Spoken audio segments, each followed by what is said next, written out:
Salut tout le monde, c'est Antoine. Aujourd'hui, c'est la vidéo où je réponds aux questions que vous m'avez posées avec le hashtag AskAntoineDes, principalement sur Twitter et puis dans les commentaires des vidéos. Donc à travers cette vidéo, je vais répondre aux différentes questions que vous avez pu me poser.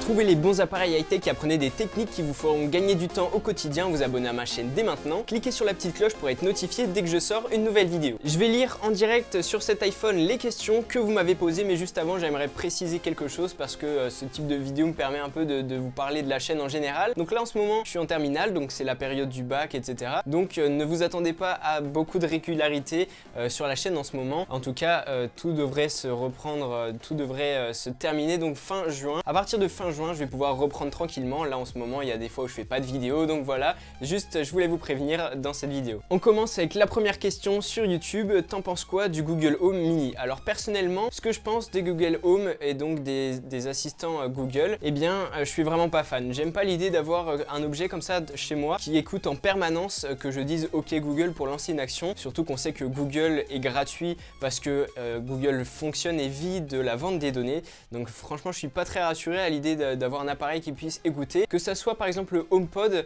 je sais qu'Apple ne vit pas de la vente des données de ses utilisateurs, donc ça me ferait pas peur, mais Google Home, vraiment j'aime pas trop. D'ailleurs c'est pour ça qu'on peut trouver les Google Home Mini à des fois 10 € dans des magasins, parce qu'en fait c'est pas ça qui leur rapporte derrière, c'est que l'utilisation que vous en faites, ils réussissent ensuite à vendre vos données, et c'est ça vraiment le cœur de Google. Donc c'est pour ça que je suis pas très intéressé par ce type de produit. Dans une autre question un petit peu plus longue, on m'a demandé qu'est-ce que je recommande comme logiciel de montage vidéo sur Windows, facile à prendre en main. Malheureusement, quand on veut un logiciel gratuit sur Windows, eh bien, à part te dire Windows Movie Maker qui est vraiment le pire logiciel, il n'y en a pas beaucoup qui sont faciles à prendre en main. Il y a par exemple DaVinci Resolve qui est gratuit, par contre là on est sur un vrai logiciel de montage, donc pas forcément facile à prendre en main. Tout ça c'est une question d'habitude, faut apprendre. Par exemple moi je suis passé de Premiere Pro à Final Cut Pro comme logiciel de montage en une semaine, en regardant plusieurs tutoriels et tout. Donc je te conseillerais plutôt personnellement Premiere Pro qui est payant, mais voilà, t'es sur un logiciel que tu es sûr de pouvoir faire un maximum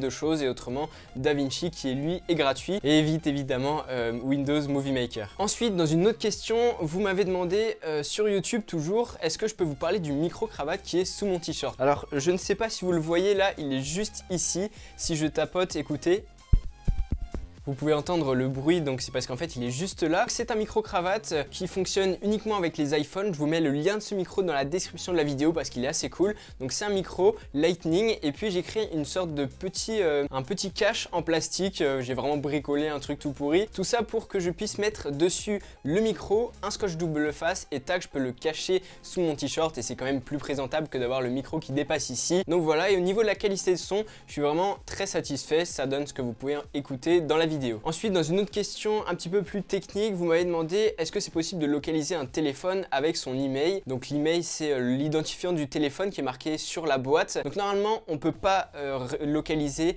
un téléphone avec son email. Éventuellement l'opérateur peut le faire, mais normalement on ne peut pas le faire. C'est plus avec localiser mon iPhone par exemple que ça se fait, ou alors Find My Android Device pour les appareils Android. Ensuite dans une autre question, vous m'avez demandé est-ce que je compte faire des rencontres abonnés en Suisse, et est-ce qu'un concours est prévu pour bientôt? Alors déjà des rencontres abonnés tout court c'est pas prévu. Pour l'instant je suis pas très intéressé, je suis pas sûr que ça fonctionne, et puis voilà, c'est pas quelque chose qui m'intéresse pour le moment, peut-être plus tard, ça pourrait se faire. Et alors là, en plus en Suisse, vu que je vis en France, c'est encore moins possible.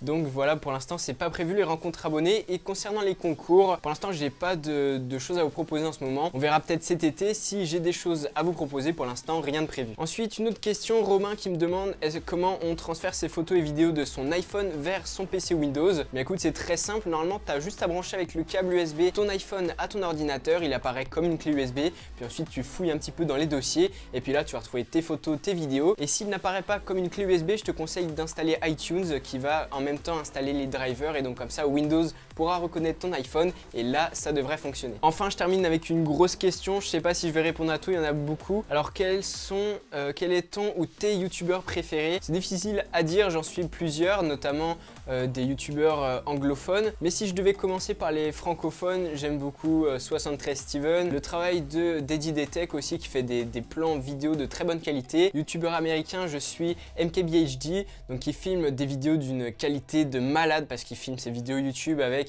avec des caméras cinéma. Et voilà en gros les quelques youtubeurs que j'aime bien. Il y en a peut-être d'autres mais j'ai pas la liste sous les yeux, je suis abonné à plein de chaînes. Juste voilà, c'est ça à quoi je pense quand on me demande mes youtubeurs préférés. Ensuite, le ou les youtubeurs qui t'ont donné envie de te lancer sur YouTube. Là, la réponse est claire, c'est le youtubeur Steven que je suivais voilà, quand j'avais peut-être 13-14 ans. Je regardais ce qui se faisait. Puis au bout d'un moment, j'aimais bien ce qui se faisait. Je me suis dit, tiens, j'ai envie de faire pareil.